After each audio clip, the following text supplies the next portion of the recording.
Ustedes me dicen.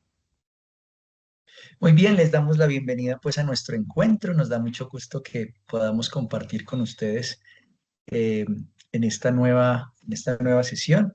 Hoy nos da bastante gusto contar con los profes de la Sociedad Chilena de Anatomía. Nos acompaña en este momento el profesor Emilio Farfán e igualmente está con nosotros el doctor Oscar Insunza. La propuesta de este encuentro de hoy es que vamos a presentar un escrito muy interesante que ellos han hecho y es anatomía topográfica con aplicación médico-quirúrgica. Agradecemos también la compañía de Laura Suazo desde el Sevier y agradecemos también la compañía de todos los profesores, estudiantes que se han conectado en esta sesión. A todos muy buenas noches. A Laura, gracias por estar con nosotros. Al profe Emilio, qué bueno contar con usted, profe, desde Chile y que esa unión colombo-chilena se mantenga muy fuerte entonces. Adelante, profe Emilio. Bueno, primero, muchísimas gracias por la invitación, muchísimas gracias a ASCOM. La verdad que estamos súper contentos, súper felices de tener esta oportunidad de poder presentar este trabajo que elaboramos con el doctor Insunza y que la verdad que nos tiene súper entusiasmados y esperamos que les podamos transmitir un poco de lo que nosotros quisimos plasmar, ¿cierto?, cuando escribimos este libro. Entonces voy a comenzar a compartir pantalla.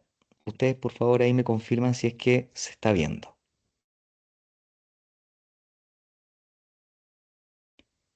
Sí, ¿Se ve? señor, ya se está viendo. Perfecto. Muy bien. Bueno, la estructura de esta presentación tiene dos partes. La primera en la cual yo les voy a presentar el libro, que ustedes ven acá, ya está la portada, y en una segunda instancia va a presentar el doctor Oscar Insunza con una aplicación, en este caso donde se utiliza el libro como ejemplo para resolver un caso clínico. ¿Ya? Entonces, para comenzar. Este libro que ustedes ven acá se llama Anatomía topográfica con aplicación médico-quirúrgica. Es un libro que desarrollamos junto con la editorial Elsevier después de varios años de trabajo.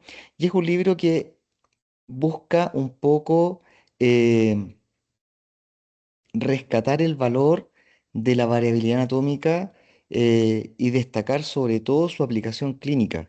Esto porque, claro, el origen de este libro tiene mucho que ver con que si uno ve cómo fue la evolución de los textos de anatomía, ¿cierto? Del siglo XIX hasta ahora, el siglo XXI, vemos que, claro, los planes se fueron perfilando, los planes de carrera, y estos perfiles hicieron que finalmente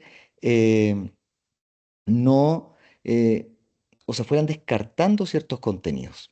Ya en este caso se fue simplificando de cierta manera la anatomía al punto de casi estar hablando de un modelo, algo que es irreal, ¿cierto? Porque parecía ser que siempre igual y la verdad que no siempre es igual y un poco desde allí surge entonces la inquietud, lo mismo con la utilización de fotografías.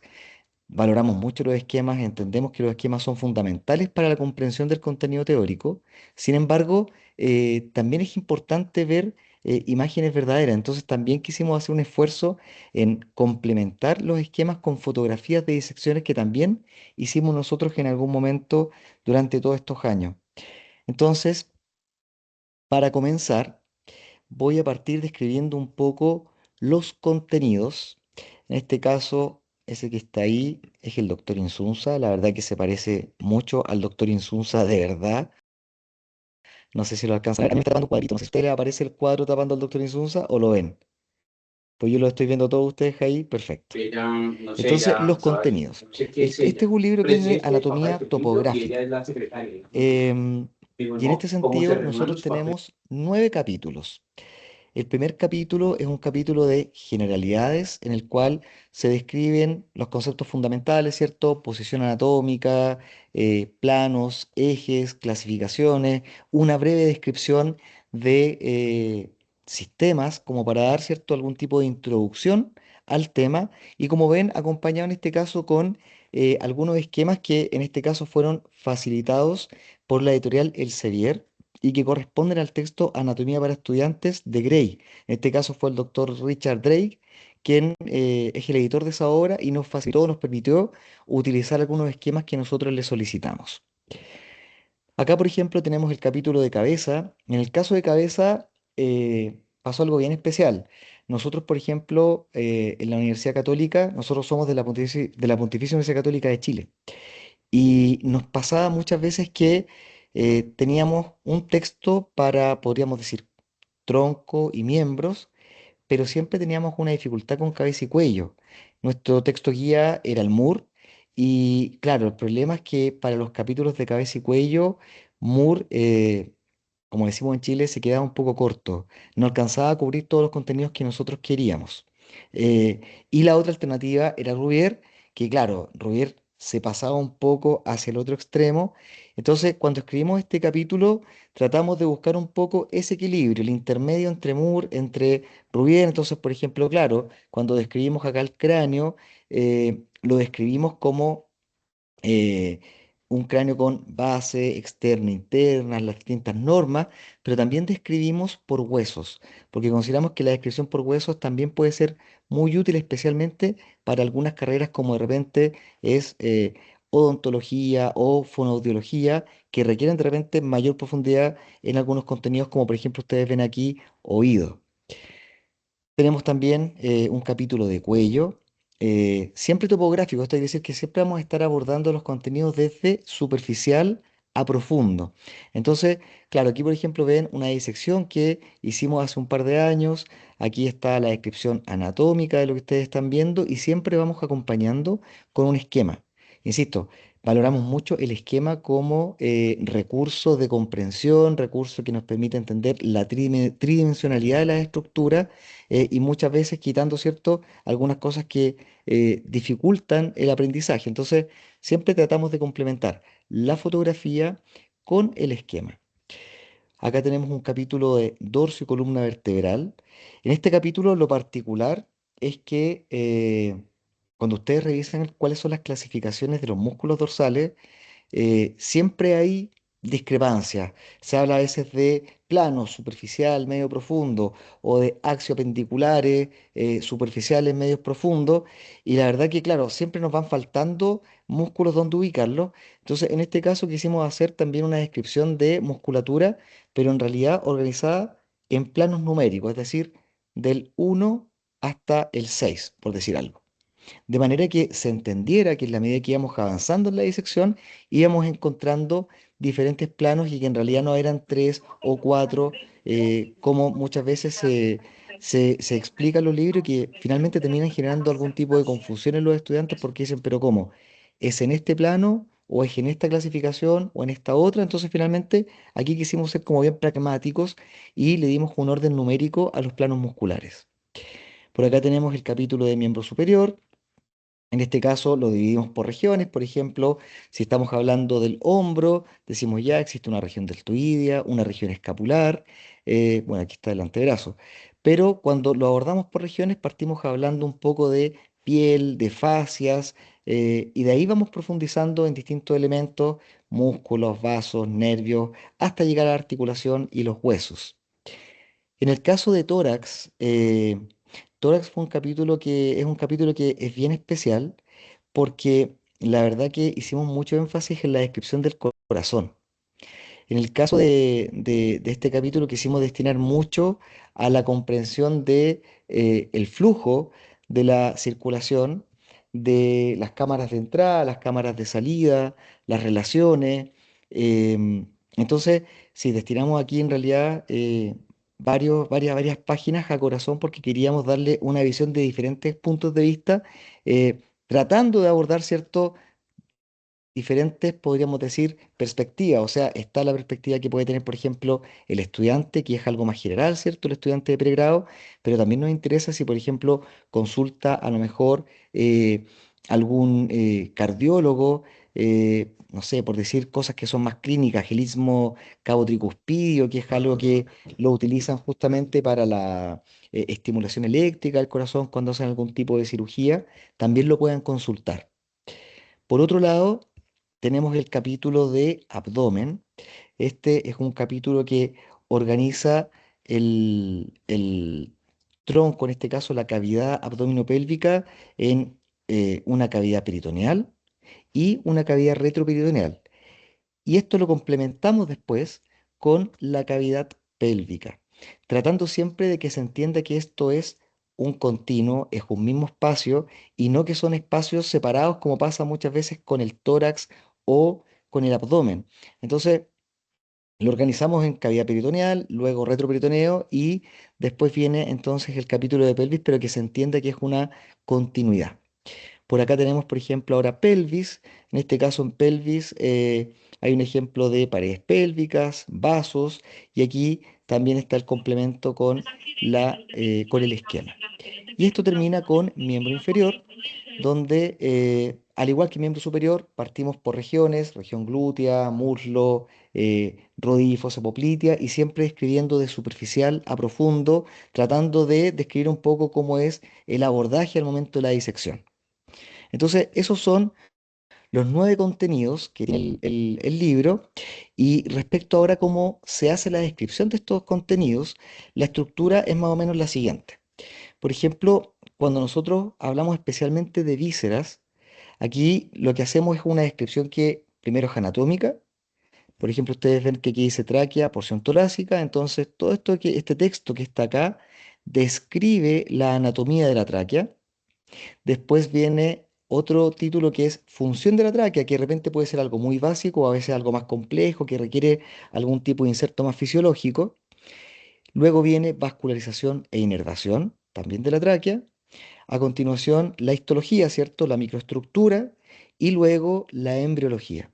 Por lo tanto, cuando yo consulto de tráquea, en este caso, voy a estar viendo en páginas continuas su anatomía, su función, vasos y nervios, histología y embriología. Es decir, se trata también de dar a los contenidos, especialmente viscerales, un enfoque muy morfológico, que trate de abordar los 3 ejes que tiene entonces la morfología. Al final del libro, uno encuentra un atlas fotográfico. Este es un atlas que tiene el cuerpo humano cortado completamente desde la cabeza hasta la punta de los pies. Entonces nosotros presentamos acá, por ejemplo, la parte de cabeza y cuello, ¿cierto? Vamos a encontrar, bueno, aquí obviamente seleccioné algunos cortes, no son todos, pero ustedes van a encontrar cortes de tipo horizontal, como se ve acá, o cortes frontales o sagitales de cabeza, que serían un poco complementarios a los cortes que uno podría ver quizás en un TAC o en una resonancia. Después tenemos la parte de tórax, está la parte de abdomen y pelvis, y aquí es muy importante el concepto de tratar esto como un continuo, ¿ya? Porque finalmente, al ser la misma cavidad, uno va bajando los cortes, ¿cierto? Y va viendo la evolución, de repente, no sé, algún vaso se va ramificando, se va perdiendo, y vamos viendo cómo se separa en la medida que vamos siguiendo el corte. Tenemos también cortes de miembro superior y cortes de miembro inferior. Entonces todo esto está como un atlas que está al final del libro, tiene aproximadamente 80 imágenes en total y algunas de ellas también son utilizadas dentro del texto. Cuando queremos, por ejemplo, citar algo o consideramos que era importante mencionar o complementar alguna estructura con el corte, lo utilizábamos. Esto es adicional a las disecciones. Esto es solamente cortes. Por otro lado tenemos los cuadros celestes. Los cuadros celestes buscan destacar la variabilidad anatómica. Ahora, lo particular de estos cuadros celestes es que están hechos en su mayoría con publicaciones latinoamericanas. Nosotros acá en Chile tenemos una revista, ¿cierto? Que ustedes la tienen que conocer, que es la International Journal of Morphology, y esta revista publica mucho artículo latinoamericano, entonces nosotros en este caso lo que hacemos es que, por ejemplo, citamos variantes anatómicas de diferentes autores de Latinoamérica. Por ejemplo, ahí está la doctora Baena, que justamente es colombiana, y describió, por ejemplo, la corona mortis y dice importancia anatómica clínica en una población colombiana. Entonces nosotros, por ejemplo, este cuadro ustedes lo van a encontrar cuando nosotros hablamos de vasos de la pelvis. Entonces, cuando uno está describiendo los vasos, va a aparecer este cuadro azul tratando de rescatar, ¿cierto?, esta posibilidad de variabilidad anatómica. Em, este es un tema súper importante. Aquí estamos hablando entre anatomistas, ¿cierto? Y sabemos lo relevante que es la terminología anatómica internacional, pero también eh, reconocemos que muchas veces la terminología anatómica internacional no es utilizada un poco más arriba, ¿cierto? En los cursos superiores de la carrera o incluso en los campos clínicos. Entonces, claro, si ustedes miran, por ejemplo, la terminología uno, la TA1, es una terminología que indica que no se aceptan epónimos y que cumple en este caso con que el término sea unívoco, descriptivo, que no sean epónimos, cumple con todo eso. Pero pasaron entre el 98 y el 2019 21 años, sale la TA2 y cuando sale la TA2 con sus 6 columnas, en la sexta columna, la terminología incorpora epónimos. Epónimos como, no sé, el tubérculo de Lewis, de Lisfranc, no sé, de Luschka, la apertura de Magendie. Los epónimos que uno podría denominar como clásicos están incorporados en la TA2, en la última versión de la terminología. Y eso en el fondo nos dice que a lo mejor el camino no era tratar de imponer una terminología a la fuerza, porque evidentemente los clínicos tienen su propia realidad, y quizás el camino es más bien conciliar, y eso es lo que nosotros quisimos hacer acá.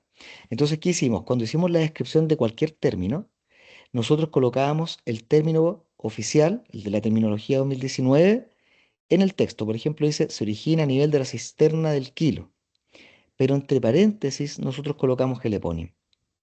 Entonces, de esta manera, ¿qué buscamos? Que este sea un texto que resulte amigable tanto para el que está aprendiendo hoy día anatomía como para el clínico que ya tiene muchos años de carrera, ¿cierto? Y que a lo mejor no conoce el término actualizado, no conoce la cisterna del kilo, pero sí la de Pequet. Entonces, tratamos de conciliar basándonos un poco en lo mismo que se hizo en la TA2, ¿cierto? De colocar los epónimos que se consideren más relevantes. Y eso está a lo largo de todo el texto. Por otro lado, tenemos aplicaciones clínicas. Eh, bueno, la doctora Isabel la otra vez nos contaba que en sus cursos ellos hacían muchos casos clínicos y claro, comentamos lo importante que es para el estudiante entender para qué le sirve lo que está aprendiendo, aplicarlo. Entonces, muchas veces nosotros aquí en las descripciones lo que hacemos es justamente dar alguna aplicación cortita. Por ejemplo, aquí esto es de abdomen. Dice, es necesario recordar que en relación al borde medial izquierdo del colon ascendente ingresan ramas de la arteria cólica derecha que lo irrigan. Por otra parte, por el borde lateral, solo se disponen vasos parietales de pequeño calibre, salvo en caso de hipertensión portal. Esta situación permite realizar la maniobra de Cattle-Brach, que consiste en liberar el colon ascendente para, en este caso, exponer el peritoneo parietal posterior y poder acceder, por ejemplo, a la vena cava inferior, o la maniobra de Mattox al revés para acceder a la aorta. O, por ejemplo, acá dice, habla un poco de la relación que tiene el músculo supinador, que es perforado en este caso por el ramo profundo del nervio radial. Y aquí dice, esta relación es clínicamente relevante, dado que allí se puede generar una neuropatía compresiva conocida como síndrome de la arcada de Frozen. Y todas estas cosas que nosotros rescatamos, que las insertamos acá, no son cosas que se nos ocurrieron a nosotros. Nosotros tenemos la suerte de que en todos nuestros pasos prácticos siempre tenemos la compañía de diferentes clínicos, gente que viene de la cirugía, de la radiología, de la traumatología, de otorrino, de diferentes lugares, y que, claro, nosotros a la medida que ellos participaban de nuestras actividades, veíamos cómo ellos explicaban desde lo que hacían la anatomía a los estudiantes. Entonces, todas estas cositas que nosotros colocamos acá son en realidad aspectos que rescatamos de los mismos clínicos que los enseñaban cuando estaban en los pasos prácticos y que lo siguen haciendo. Entonces, quisimos un poco traer eso también acá al libro, tratar de darle un sentido, una aplicación. También hay temas de discusión. En anatomía hay muchas cosas por definir. La verdad que hay bastantes.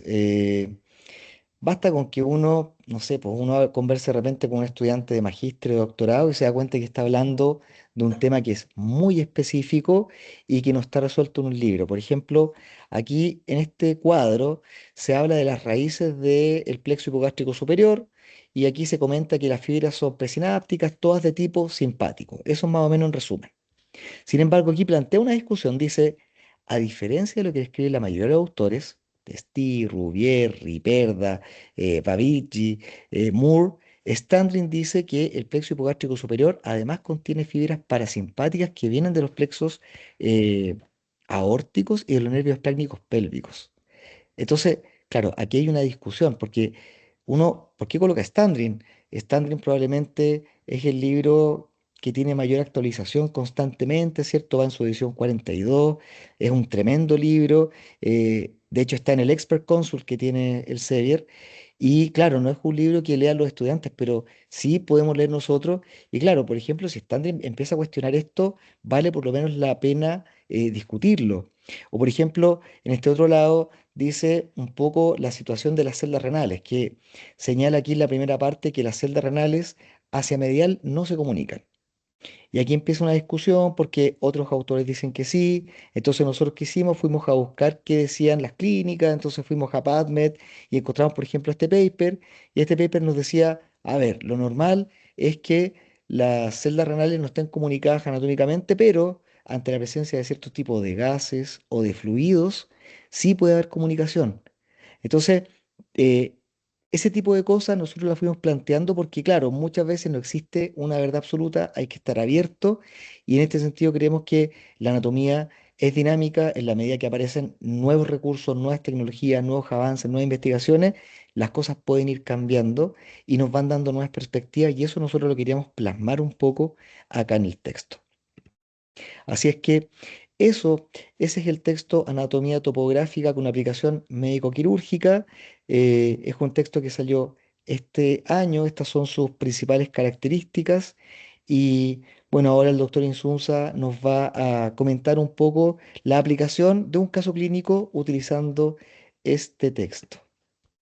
No sé si quieren que les repita algo, que les comente algo o pasamos directo al doctor Insunza.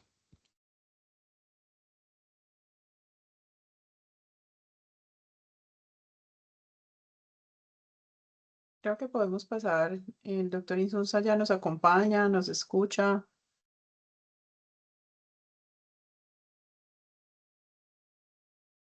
para que Isabel, comparta la Oscar. pantalla. Él escribió por el chat y decía que Ujú. no tenía como acceso, parece que tiene problemas de conexión, porque me dice que no tiene cámara ni audio. Y la respondí, todos estamos habilitados para ello, entonces no sé si él podría resolver ya ello. Veamos. A ver, déjenme llamarlo por teléfono. Dame un segundito. De acuerdo, profe.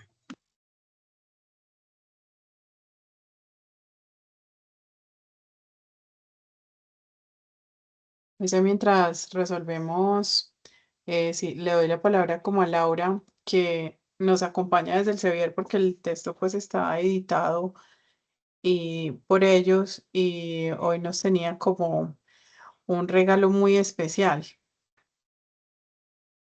Sí, Cuéntenos, Laura. mire, ya tengo corte de luz por completo. Mire, no me enciendo mi cámara.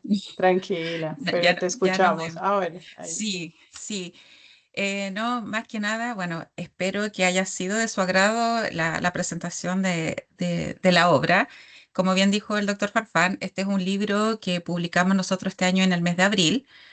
Ya estamos haciendo la distribución, bueno, en Colombia para que ustedes y ya estén al tanto en base a requerimientos o recomendaciones que ustedes puedan hacer en el corto plazo a sus alumnos. El libro está siendo distribuido y va a ser comercializado por Librería Médica Celsus en Colombia a lo largo de todo el país. Entonces, en base a eso, cada vez que ustedes tengan a lo mejor algún requerimiento, necesidad de sus alumnos, sin problema, lo vamos a atender para que encuentren la accesibilidad del producto. Como bien dice la doctora Isabel, nosotros queremos y nos gusta escuchar de ustedes, ustedes son los expertos, nos quisiéramos escuchar vuestras opiniones, su feedback. Entendemos los mismos autores, como bien dijo el doctor Farfán, es un trabajo de muchos años donde constantemente las ediciones del Sevier van siempre en mejoría, ¿ya? Entonces, pensando en eso, a nosotros nos gustaría siempre contar con el feedback de ustedes en cuanto a la evaluación del producto. Para tal, me gustaría esta tarde-noche poder hacer un sorteo de 2 ejemplares en físico, que seguramente la doctora Isabel voy a coordinar con ella para hacerle llegar los 2 libros para quienes resulten premiados y luego yo me voy a contactar con las personas como para también encontrar el feedback cuando ya tengan el producto. Si les parece bien, y espero que les agrade esta noticia. Sí, cualquier cosa, igual si quieren saber algo más del Sevier, sin problema, estoy aquí. Em, También tienen ustedes nuestros productos para poder evaluar. Todos nuestros productos los puede ver en la plataforma de recursos digitales en Inspection Copy. Yo no sé si ustedes están todos en conocimiento de este recurso. Inspection Copy es una Ya, miren, plataforma. les Sí, propongo lo sí, sí. siguiente, pues el doctor Insunza no se puede conectar. Entonces yo voy a eh, compartir la pantalla y él va a estar hablando. No sé si ahí, por ejemplo, pueden ver la pantalla. Profe, usted ve la pantalla ahí, ¿cierto? Sí, Sí, sí se ve.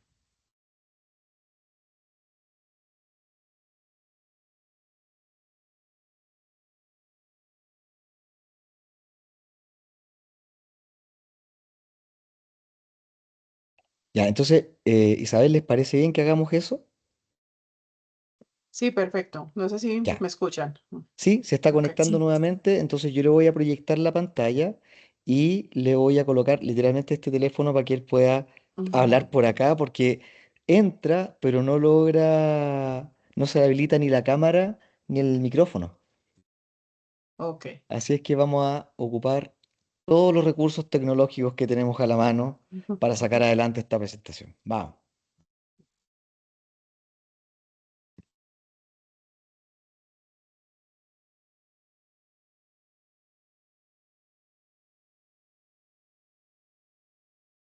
Perfecto, doctor Insunza. Lo escuchamos.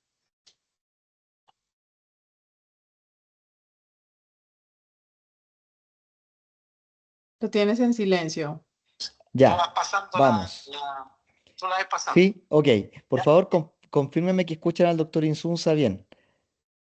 Hable. Hola, gusto de tenerlos, compartir con ustedes de una manera bastante rara esta presentación de nuestro ¿Sí? texto de anatomía topográfica con aplicación médico-quirúrgica. Ahí. ¿Sí? Se escucha bien, Muy bien, ¿cierto? doctor, lo escuchamos, sí. Perfecto. Ya, prof, estamos ok. Démosle. Entonces, la primera diapositiva que este es un caso que armamos para la profesora Gloria, tomando datos de la literatura y particularmente tomando datos de lo que está para América Latina publicado respecto del adenocarcinoma de ovario. Entonces, si pasamos y el título de la presentación es adenocarcinoma de ovario con metástasis en el nodo de Bichor-Trosier. Entonces, si pasamos a la primera diapositiva, ahí la tenemos, ¿Sí? ¿sí? Sí. Entonces, este caso está en la fecha en que se presenta, el 21 de mayo de 2014, paciente de sexo femenino, iniciales TACO, TACO, de 55 años, residente en la ciudad de Pitalito, departamento de Huila. Estos datos los tomé porque hay una publicación de una profesora de la Universidad de Bogotá, en que hace un resumen de lo que se ha presentado en la prevalencia y mortalidad del cáncer de ovario. Y esta paciente, ahí tenemos la imagen donde se ve los pies de la paciente y el cuello, consulta a su médico por un edema en las piernas, señalando además la presencia de una masa supraradicular izquierda indolora de 3 meses de evolución. La paciente no tiene antecedentes de enfermedad tiroidea ni nódulo tiroideo, y al examen físico se observa entonces una masa en la zona de la fosa ilíaca y se solicita estudio tomográfico de cuello, tórax y abdomen. Y ahora tenemos la cuarta diapositiva, anillo, donde aparecen los nivel 4 linfonodos cervicales, ¿sí? Sí. ¿Sí? Y entonces en el texto nosotros describimos que el nivel 4 linfonodos del cuello son aquellos que están en la parte inferior de cadena de la yugular interna, ¿cierto? Se extienden en altura desde el borde inferior del cartílago cricoides hasta la clavícula, formando alrededor de 5 a 7 nodos colocados por lateral y posterior de la porción terminal de la yugular interna, de la vena yugular interna, y se dividen en linfonodos del nivel 4A, situados en relación con la porción terminal de la yugular interna, y los linfonodos y detrás del esternocleidomastoideo, y los linfonodos tipo 4B ubicados a nivel de la raíz del cuello detrás de la articulación esternoclavicular. Estos linfonodos reciben la linfa de laringe, faringe, tiroides, paratiroides y de los colectores de los niveles 3. Los colectores eferentes de este grupo drenan directamente hacia el tronco colector linfático yugular y hacia el ducto torácico.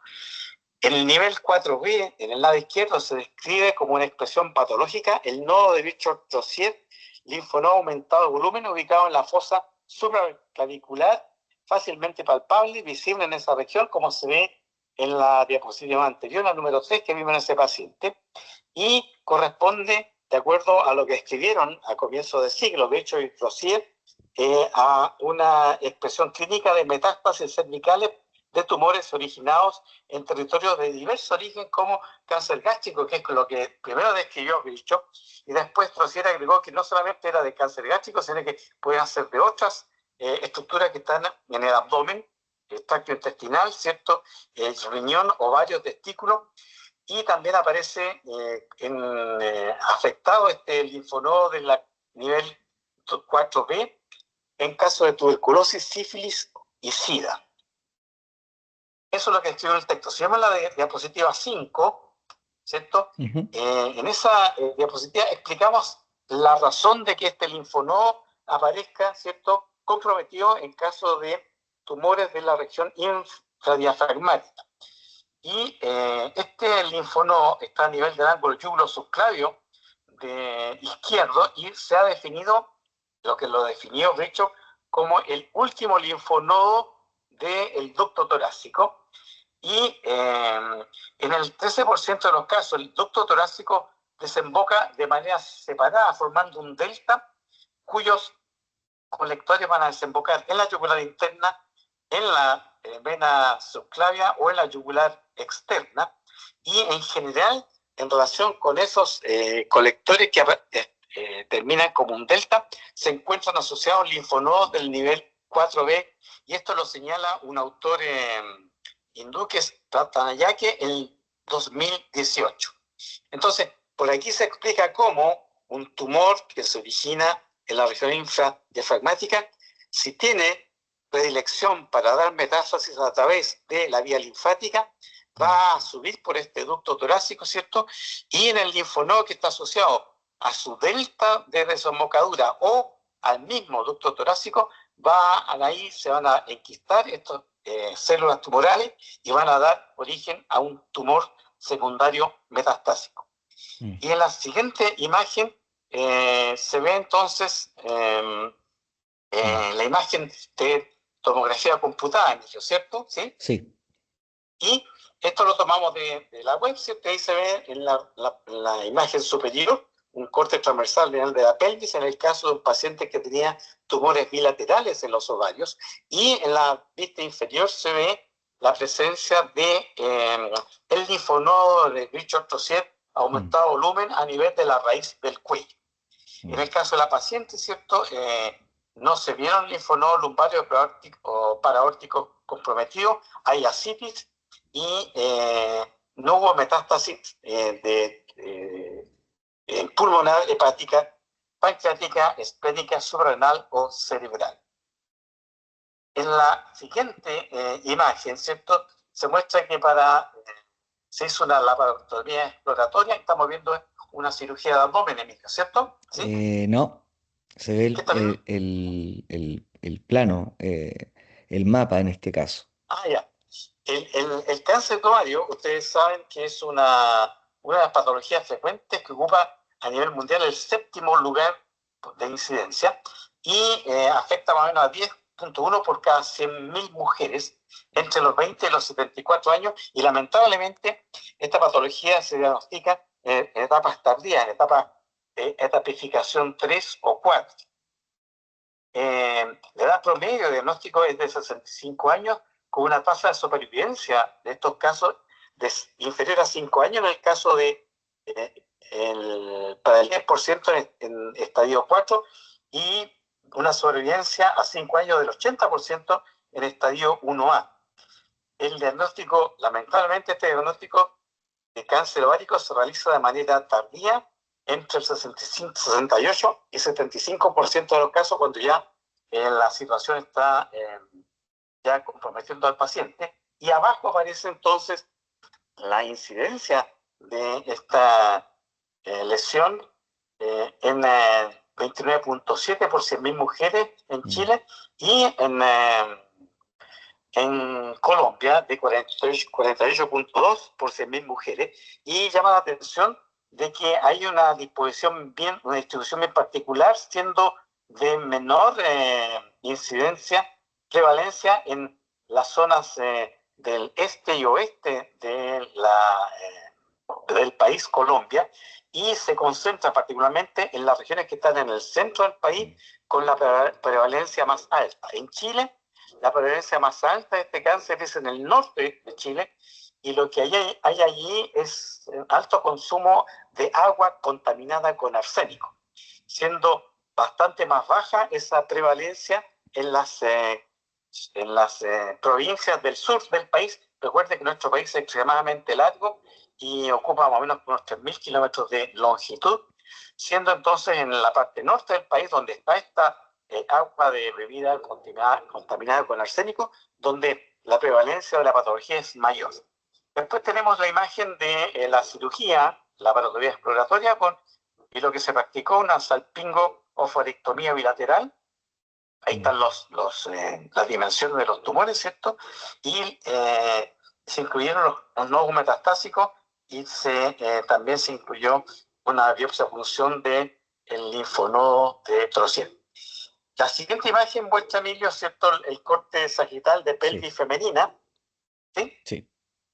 Y ahí hacemos una descripción respecto del ovario, ¿cierto? La situación que tiene, en la imagen que tiene al lado está marcado, ¿cierto?, con el número 16, me parece.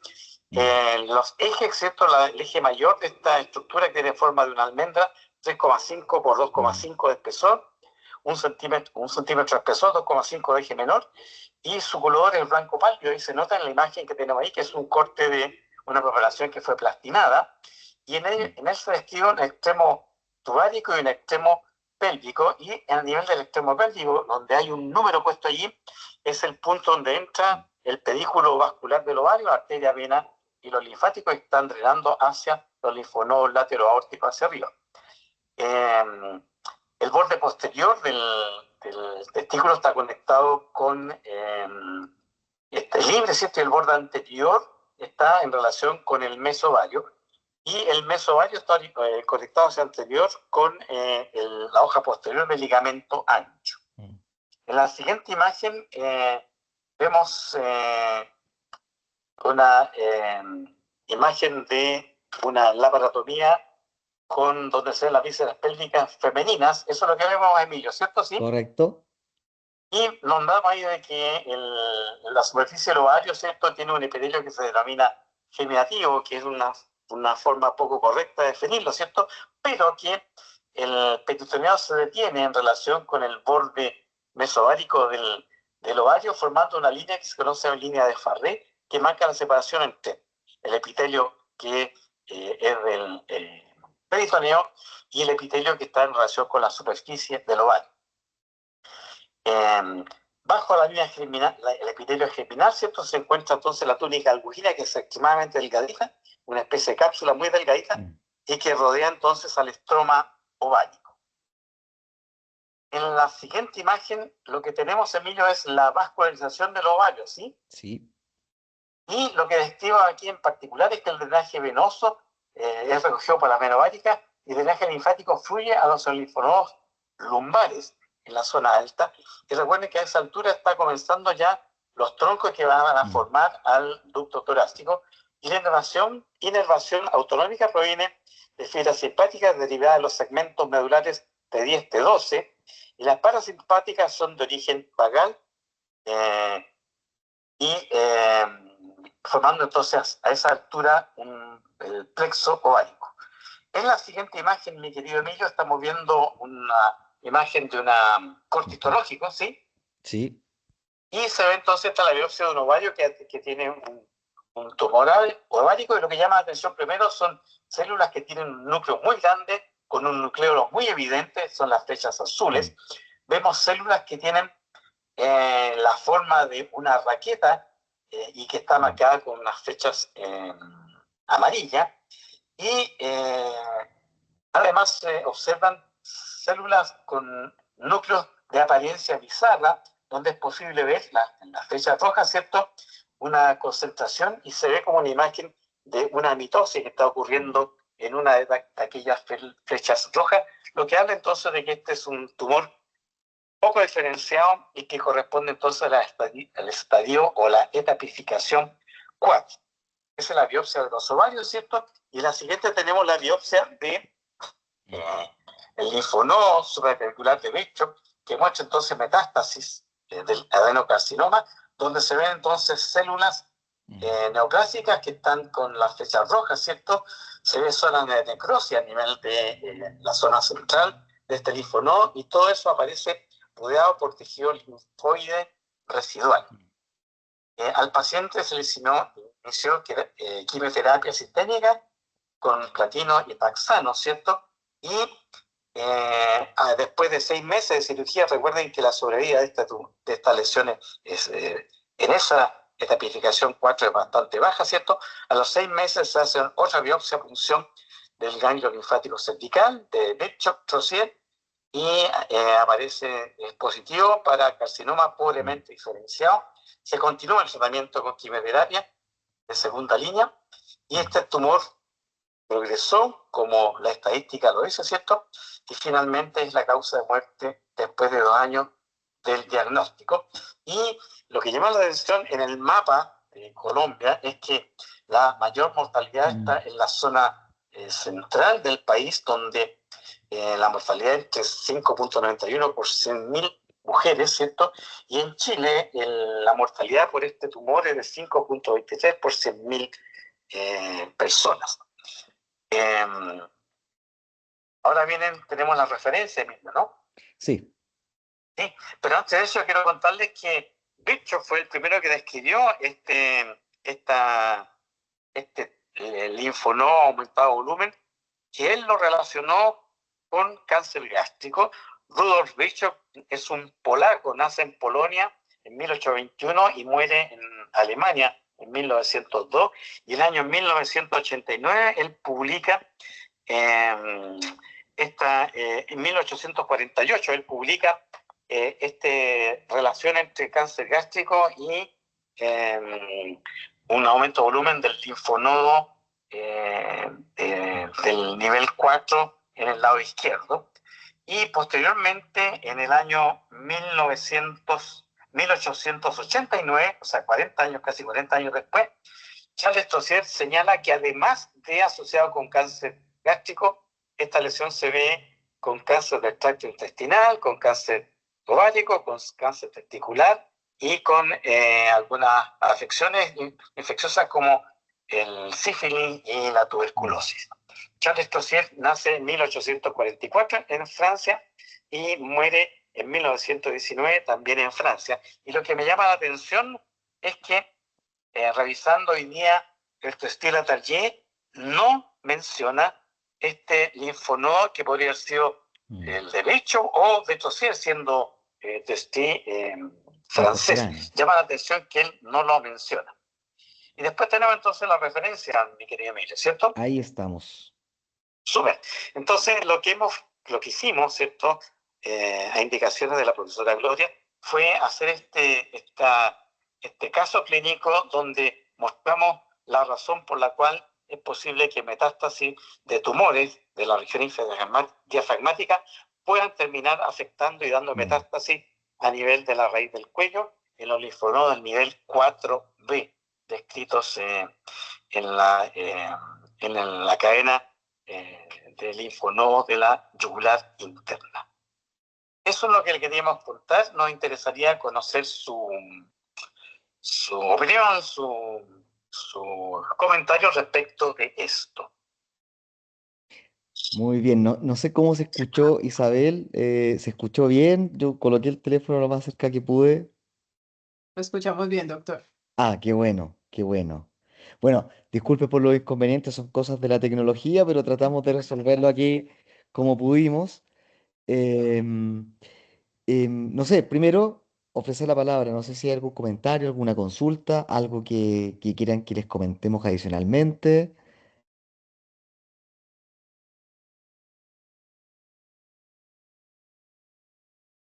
Estefanía. Bueno, buenas noches para todos. Bueno, primero felicitarlos. Creo que es un trabajo que muestra un gran, digamos que un gran proceso de integración. Solamente con el hecho de poder involucrar diferentes imágenes biológicas y poder involucrar también esquemas, pues ya es un avance muy amplio para poder mejorar ese proceso de comprensión. Lo mismo la esquematización y la distribución de la información, como la tienen. Digamos que en lo que mencionaba el doctor Emilio, el poder haber hecho esa revisión y poder verificar qué era lo que quedaba faltando en algunos textos y cómo poderlo complementar y darle un enfoque que desde la perspectiva personal pues fuera un poco más útil dentro de los textos que habían, pues eso ya es un avance muy grande. Entonces felicitarlos primero por ese texto porque realmente se ve muy interesante. Y me queda la duda de cuánto tardó ese proceso en términos de recopilar la información, en términos de hacer ese proceso investigativo, por ejemplo, incluir esas variaciones anatómicas, revisar autores, todo ese proceso, cuánto tardó. Bueno, primero, muchas gracias por los comentarios. La verdad que efectivamente muchas de las cosas que están ahí son conversaciones, ¿ah? Conversaciones que de repente uno está estudiando y tú lees, por ejemplo, no sé, en el Rubier algo y te acuerdas que a lo mejor leíste en otro libro, no sé, en el Drake o en el Testí otra cosa, y después, ¿qué hacía yo? Iba a la oficina del doctor Insunza y le planteaba la pregunta, oiga, profe, y nos poníamos a conversar. Y claro, encontrábamos muchas discrepancias. O también eran conversaciones con los estudiantes, que un poco en la misma lógica. El estudiante pregunta algo, no, es que yo leí otra cosa. Entonces, muchas de las preguntas o de las discusiones que hay acá son realmente discusiones que se dieron en algún momento en diferentes etapas. Ahora, la verdad que este libro nace como idea el 2015. ¿Se acuerda, maestro? Sí, señor. Cafetería Entre Lagos, Congreso 2015 chileno en Valdivia, y salimos creo que fue a almorzar, no sé, pero estábamos en una cafetería que es bien conocida en Valdivia, en el sur de Chile. Y surge esta idea, y la verdad que había una base, y es que eh, el doctor Insunza, con otros profesores de la época, habían escrito unos resúmenes que estaban en páginas web. Entonces, la idea de los resúmenes era justamente integrar esto que no traían los libros de la época, especialmente la parte de variación y todo eso. Y esto se interrumpió un poco el periodo en que a mí me tocó ir a hacer el doctorado. Entonces, después cuando volví, lo retomamos. Yo creo que escribimos 15 y 16 y después, sí, cierto, y después ya retomamos bien el 22. O quizás o fines de 21, no sé, pero 22, 23 y parte del 24 fue, la verdad que estuvimos prácticamente solo escribiendo. eh, no sé cómo lo hicimos en realidad, porque yo ahora veo la carga de clases que tenemos y no sé en qué momento lo hacíamos, pero lo hicimos. Y, y sí, pues hay mucha revisión. Hay cosas que toman más tiempo que otras. O de repente cosas que son más tediosas. Por ejemplo, me acuerdo perfecto escribir, no sé, Nervio Pudendo y todas sus ramificaciones, que fue como 2 días, porque había muchos temas y después venía lo mismo, pero la versión femenina. Entonces fueron como varios días de lo mismo y del mismo tema, pero haciendo las diferencias. Entonces hay harto ahí de discusión, hay harto de revisión, hay harto. Nosotros usamos mucho PubMed cuando teníamos estas discrepancias para buscar lo más actualizado. Yo siempre tenía, por lo menos en mi parte, el doctor Enzo igual, como 4 o 5 libros encima de la mesa que eran los de consulta cuando habían discrepancias. Entonces, en esa lectura hay algo que es muy nutritivo para uno y que después tratamos de transmitirlo acá en el libro, mi querido maestro. Pero, muy buenos libros de anatomía. Mm. El Moore, el Great for Students, ¿cierto? Ni que decir de los textos que son de Europa, ¿cierto? Los franceses, los Yorca, ¿cierto? Pero en los tiempos que corren, y entiendo que en Colombia, al igual que en la Universidad Católica, la carrera de medicina ahora 6 años, antes duraba 7, eso nos obligó a, primero, lamentablemente, suspender las disecciones que hacían los alumnos y empezamos los docentes a hacer disecciones. Y en ese trabajo de disección comenzaron a aparecer estas variaciones que las publicábamos y empezó a aparecer la necesidad de aterrizar el conocimiento anatómico hacia su proyección clínica. La anatomía es una ciencia hermosa y si uno quiere dedicarse a la anatomía en cuerpo y alma, va a tener que necesariamente consultar a las obras clásicas, porque el corazón en el testículo son casi como 300 páginas. Y si ustedes buscan cualquiera de los otros libros, el Moore o el Gray, serán 30 a lo sumo.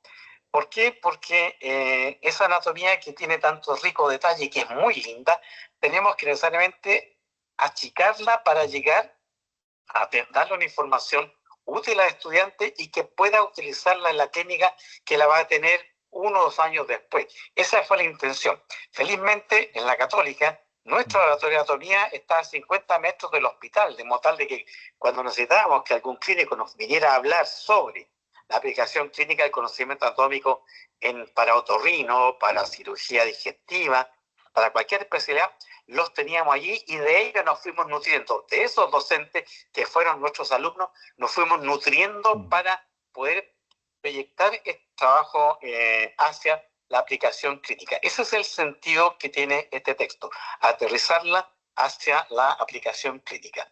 La persona que quiere dedicarse a la anatomía por la anatomía, maravilloso. Es muy hermosa, pero aquí tenemos que ser bien pragmáticos y proyectarlo hacia lo que le va a hacer al estudiante. Lo que nosotros le decíamos a estos clínicos que debían ayudarnos en los pasos prácticos de anatomía es, diles ahora los tips anatómicos que tú les vas a pedir cuando estén pasando por tu rotación clínica.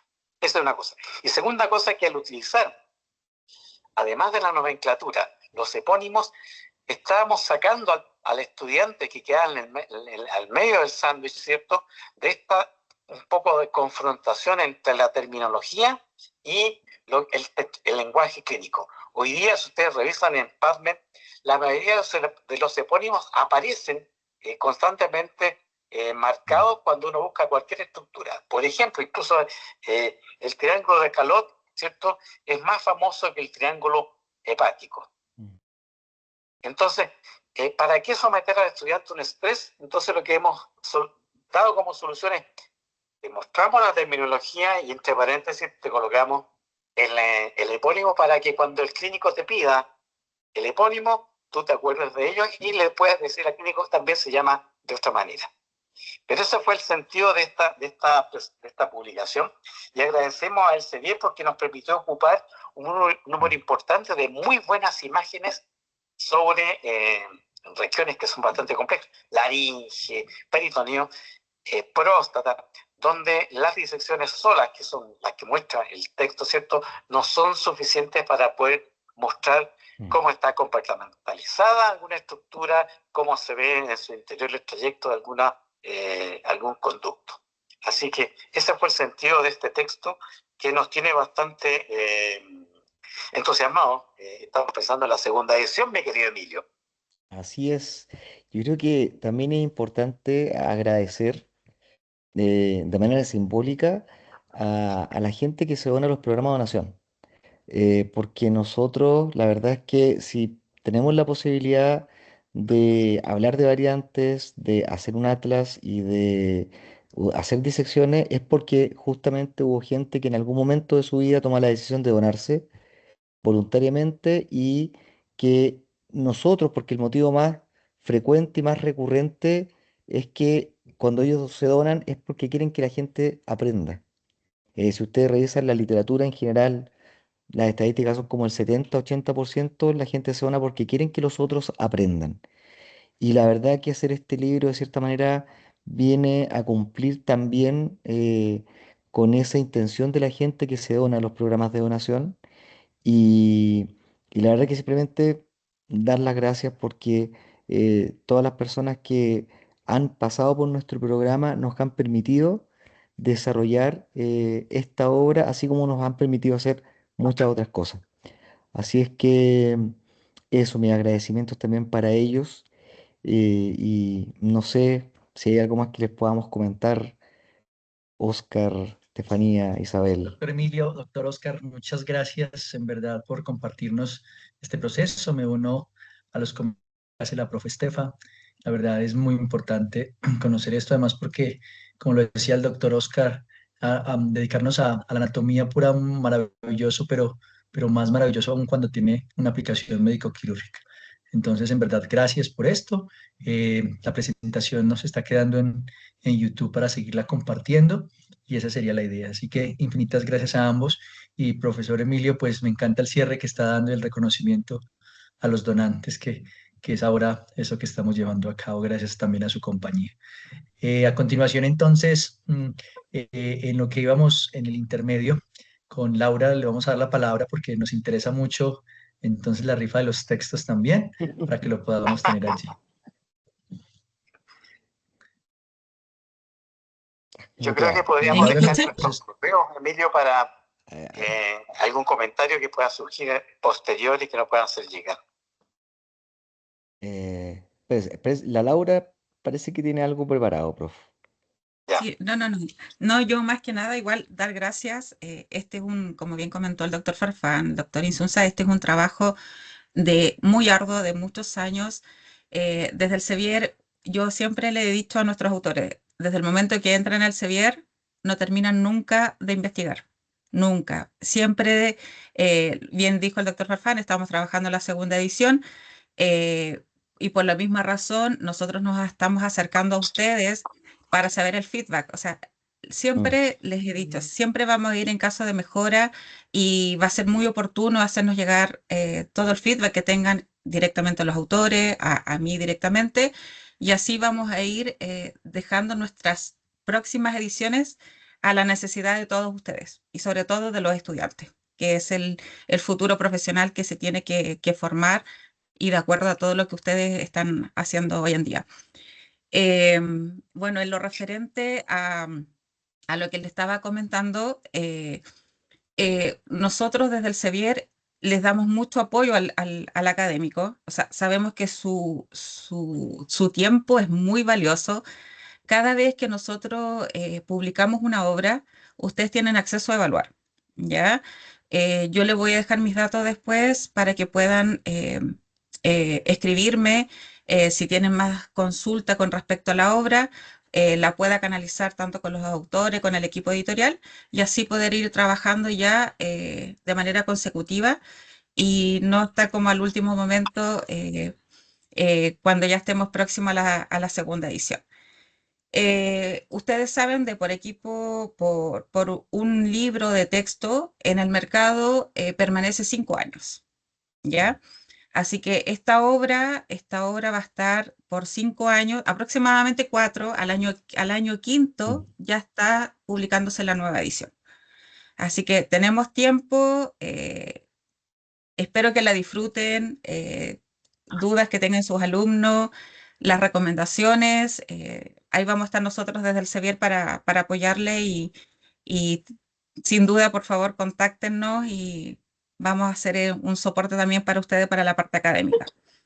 Eso, doctor Farfán, no sé si usted quiere hacer un sorteo con algunas Sí, preguntas clave. Doctor Insunza. ay, sí.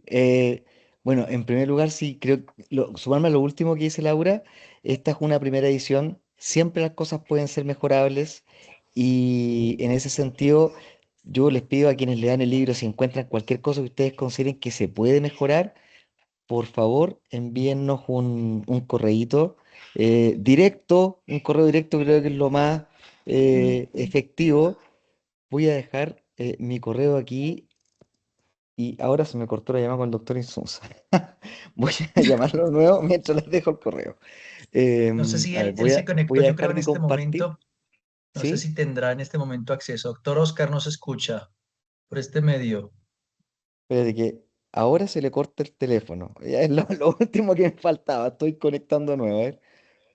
Ahí Pero sí. él estaba por aquí, se conectó. Vamos a ver si de pronto Ah, nos hablara. Sí, pero eso. no logro entrar. Ya. Sí, yo creo que sería interesante dejar nuestros correos, Sí. Emilio, para poder tener el feedback las personas que están visitando el texto, revisando el texto, y eso lo va a permitir en ediciones futuras mejorarlo.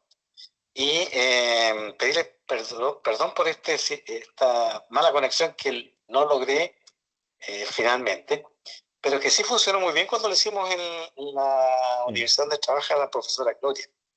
Así que A ver. Sí. espero que se pueda. ¿Me escuchan, sí? Sí, lo estamos escuchando.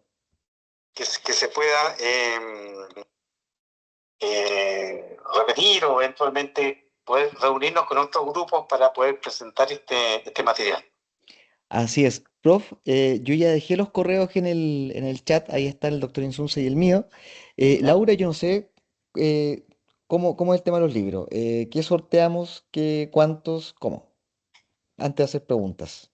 Sí, doctora Isabel, si quiere usted, que ya la había anticipado un poquito, a ver si usted quiere ¿Sí? comentar también, por favor. Perfecto. Bueno, muchísimas gracias. Vamos a ir como cerrando entonces, agradecerles al doctor Emilio, al doctor Insunza que nos acompañaron, al Sevier, y tenemos en este momento pues 2 libros para los que estaban directamente asistentes. Pienso así bien como para en orden a que sea bien incógnito. No sé, el día que estamos viviendo es exactamente el 12, entonces si alguno está de cumpleaños hoy, qué chévere, sería una cosa muy interesante si alguien está de cumpleaños. Y si no, si alguien le termina la cédula en 12.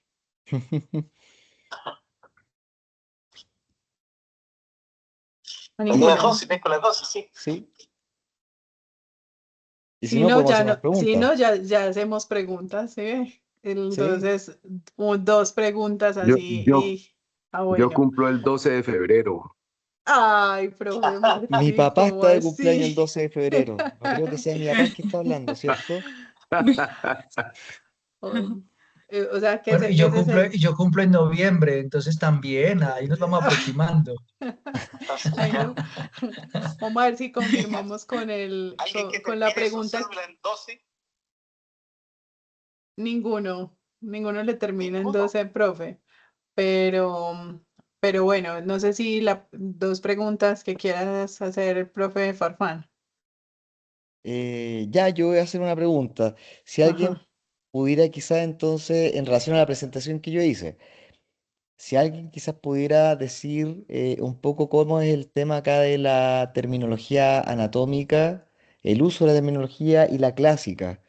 ¿Cuál fue el objetivo en el libro? ¿Cómo se maneja eso? Ahí José Sebastián No Romero estresar, Leclerc. no estresar a los Sí, buenas alumnos noches, con... doctor Farfán. Perdón. Sí, Sí, en ese orden de ideas, pues la terminología anatómica está dada por la nómina anatómica oficial, pero también se encuentra la nómina anatómica tradicional para facilitar esa comunicación con los clínicos que exacto. suelen usar los epónimos, por ejemplo, a nivel quirúrgico. Pues facilitar ese lenguaje entre el estudiante que revise el texto y en la rotación clínica cuando se comunica con un epónimo el elemento anatómico. Yo creo que Gracias. lo explicó mejor que yo. Lo hizo perfecto. Sí. Ya, yo creo que ahí ¿Hago, tenemos el primer libro, entonces. hago una pregunta yo? Sí, pues. Otra pregunta. Bien. Perfecto. Profe Sebastián, felicitaciones. Muchas gracias. Ok, la pregunta es, ¿cuál es el país de origen natal de Virchow? De Rudolf Virchow. País natal de Virchow. José Sebastián Romero levantó nuevamente la mano. No, En ese caso, ahí ya en no. ese Yo no caso puedo le Profe contestar. pasamos José la Sebastián, palabra. espéreme, si alguien más lo tiene claro, el profesor Profe José Humberto Ferreira ya lo Fernando, escuchó, ya lo escribió. Ah, el profesor Humberto Ferreira escribió Ujú. y ¿y escribió escribió? profe Emilio Sí, Polonia. a ver, dice, aquí estoy leyendo. Polonia, dice Humberto Ferreira. Si no fuera el caso, seguiría el profe José Fernando Bedoya, que estaría ahí en segundo lugar. No, nace en Polonia, sí, está bien la respuesta. Correcto, lo de Humberto Ferreira. Correcto. Entonces, profesor Ferreira, felicitaciones también. Ya teníamos ahí los dos textos entonces. Muchas gracias. Nos alegra Muchísimas mucho. gracias por la atención. Laura, y tú después comunicas la forma, ¿cierto? Sí, Sí, muchísimas gracias. Lo vamos a coordinar para que le pueda llegar a su domicilio, o ahí coordinamos todo con la doctora Isabel y con Claudia, con mi colega en Colombia. acá en Colombia. Ujú. Bueno, muchísimas gracias. Lástima la conexión, pero bueno, todos los días aprendemos cosas diferentes y aprendemos también a resolverlo de una manera pues que sea bien, genial para todos. En este caso pudimos escucharnos, Mm. compartir que finalmente, y este es el momento como de ir creciendo también como Latinoamérica en conocimiento anatómico, en conocimiento de la morfología. El caso vinculaba precisamente como toda Mm. esta parte de anatomía y de desde lo micro y lo macro y los cortes, sí, que es supremamente valioso para el paciente. O sea, nuestro fin último siempre será ese conocimiento tan importante que entregamos a los estudiantes para que puedan ver sus pacientes. Entonces, agradecerles a todos los profes que están acá, a los ganadores, claro que sí. Y bueno, invitarlos a que seguimos conectados. En diciembre, Dios mediante, volveremos a ver como ASCOM. A los profes, qué rico que sus caras se sigan viendo no solamente en Bucaramanga, sino que nos sigamos viendo en alrededor de los días, y qué mejor manera que estos espacios para poder compartir. Entonces, muchas gracias a todos. Gracias porque ahorita, y vuelvo y me uno a esas palabras de Oscar y de la profe Estefanía, pues es un texto que nos vincula con algo que también tenemos nosotros ahora, y es como ese amor por el cadáver y por dar ese agradecimiento a todas estas personas que hacen parte de nuestras obras, ¿sí? Y el día a día que vamos construyendo. Entonces, a todos una feliz noche. No sé si Oscar Sí, profe, no quiere sé cerrar. si al profesor No. Sebastián se le quedó la mano levantada o nos quería decir algo más. No, pues básicamente se quedó la mano levantada, pero gracias Ah, por bueno, todo y felicidades a está, los autores del libro. eh, está muy bien. Un abrazo La para profe todos, Luz enorme Amparo gratitud. la profe Luz Amparo nos pregunta algo que yo ahí sí no sé. ¿Qué precio tiene el libro en Colombia? Vale, tuvimos un precio de lanzamiento, estuvimos en el Congreso, si mal no recuerdo, estaba en $80 aprox. Y ahí en base a eso, en base al precio, cuando nosotros desde el Sevier podemos Mm. intervenir cuando hay necesidades específicas. Por ejemplo, un docente recomienda a sus alumnos y necesitan, a lo mejor hay un volumen específico, nosotros le pedimos al distribuidor que haga un precio especial para esa institución, para esa clase, para que los chicos puedan acceder a un precio más accesible por el hecho de que el docente va a recomendar. Así que eso, pierdan cuidado. Cuando tengan un caso así específico, me pueden escribir y lo gestiono directamente con nuestro distribuidor, que es Librería Médica Celsus. De acuerdo. Muchas gracias nuevamente. Bueno, Entonces, quedamos con la idea de podernos ver el próximo mes para que ya despidamos este buen año. Y nuevamente al doctor Emilio, al doctor Oscar, un gusto tenerlos con nosotros y que se repita. Adiós a todos y muchas gracias. un Muchas Muchísimas gusto. gracias. gracias. Buenas noches. Feliz Muchas noche. gracias. Buenas Hasta Chao, noches. chao. luego. Gracias. Gracias a todos. Buenas Saludos noches. a todos, buenas Buenas noches. noches.